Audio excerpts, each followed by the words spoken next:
بسم اللہ الرحمن الرحیم۔ السلام علیکم۔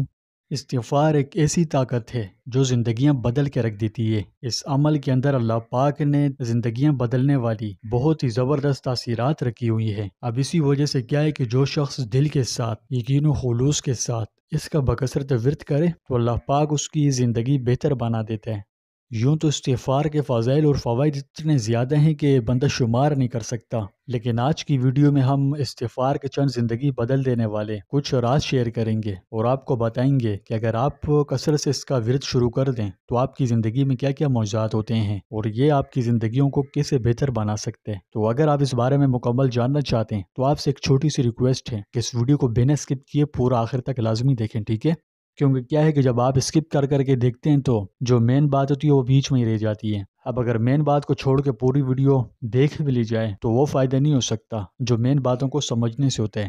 تو جو اصل باتیں، جو اصل مدعا ہوتا ہے وہ ویڈیو کے درمیان میں ہوتا ہے، اس لیے ویڈیو کو اسکپ کر کے مت دیکھیں، پورا دیکھیں، ٹھیک ہے؟ دین کی بات ہے، اگر آپ جتنا زیادہ سے سنیں گے اتنا ہی آپ کو ثواب ملے گا۔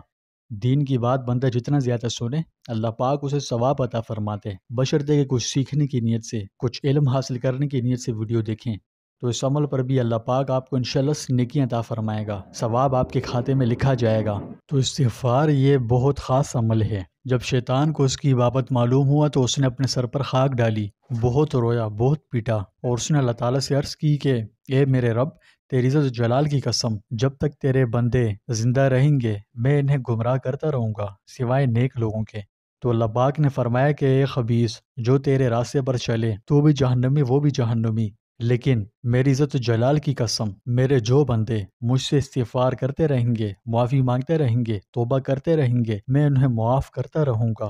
تو یہاں سے آپ اس استغفار کی جو ہے نا طاقت کا اندازہ لگا لیجئے اور یہ بات خوب سمجھ لیجئے۔ تو وہ استغفار ایک ایسی چیز ہے جو اللہ تعالیٰ پر ہمارے ایمان کو مضبوط کرتی ہے اور بندہ دل سے یہ سمجھنا شروع کرتا ہے کہ اللہ تعالیٰ ہی کیا ہے کہ تمام گناہوں کا بخشنے والا ہے۔ وہ بندے کی توبہ سے بہت خوش ہوتا ہے اور اس کو غافل نہیں پاتا، جیسے کہ اللہ تعالیٰ نے خود قرآن مجید میں بھی فرمایا۔ مفہوم ہے کہ تم ان لوگوں کی طرح مت ہو جانا جنہوں نے اللہ کے احکام کو بھلا دیا تو اللہ نے بھی انہیں اپنی جانوں سے غافل کر دیا، اور ایسے ہی لوگ فاسق اور نافرمان ہوتے ہیں۔ یعنی اس آیت سے معلوم ہوا کہ جو لوگ اللہ کی یاد سے غافل ہو جاتے ہیں اللہ پاک بھی انہیں ان کے نفوس کے، ان کے نفس کے حوالے کر دیتے ہیں۔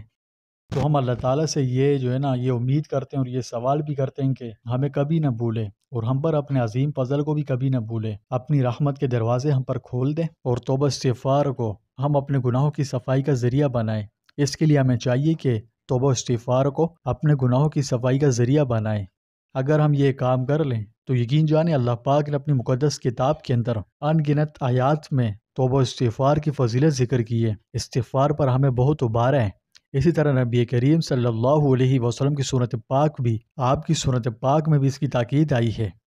اور آپ صلی اللہ علیہ وسلم گناہوں سے پاک تھے۔ اللہ پاک نے آپ کے اگلے پچھلے تمام گناہوں کو دھو دھا کر صاف کر دیا تھا، آپ پر کوئی گناہ نہیں تھا، آپ بالکل معصوم تھے، لیکن اس کے باوجود آپ تمام بندوں میں سب سے زیادہ استغفار کرنے والے تھے۔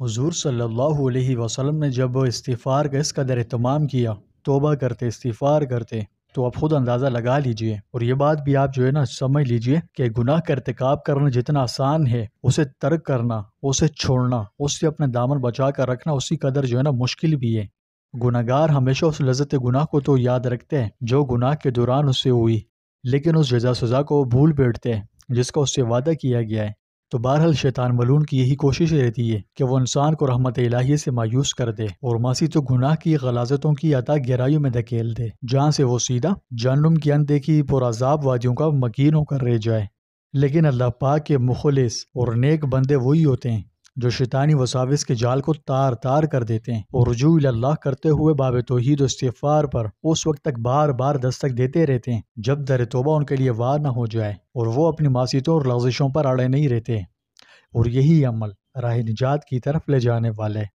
اللہ تعالیٰ تو بہت مہربان ہے، وہ اپنے بندے کے گناہوں کو نہیں دیکھتا، یعنی نہیں دیکھتا کہ جو توبہ کر رہا ہے اس نے توبہ سے پہلے کتنے گناہ کیے، وہ فوراً معاف کر دیتے ہیں، بس شرط یہ کہ توبہ سچی ہو، دوبارہ جو ہے نا فیوچر میں اس میں دوبارہ نہ پڑ جاوے،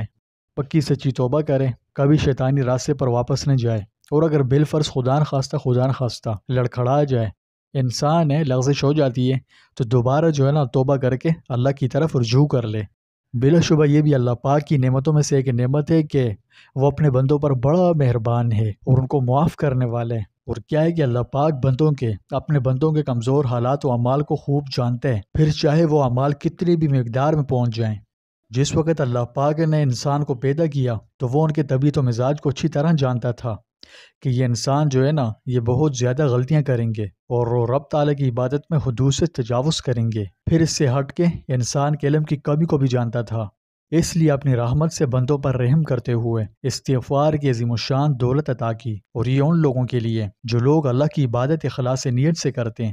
لیکن کبھی کبھی جان بوجھ کر یا اپنی نادانی کی وجہ سے گناہوں کا شکار ہو جاتے ہیں، پھر اس کے بعد اپنے رب کی بخشش و مہربانی کو یاد کرتے ہیں اور استغفار کرتے ہیں، توبہ کرتے ہیں اور شرمندہ ہو کر اس سے معافی طلب کرتے ہیں تو اللہ پاک ان کے لیے رحمتوں کے دروازے کھول دیتے ہیں۔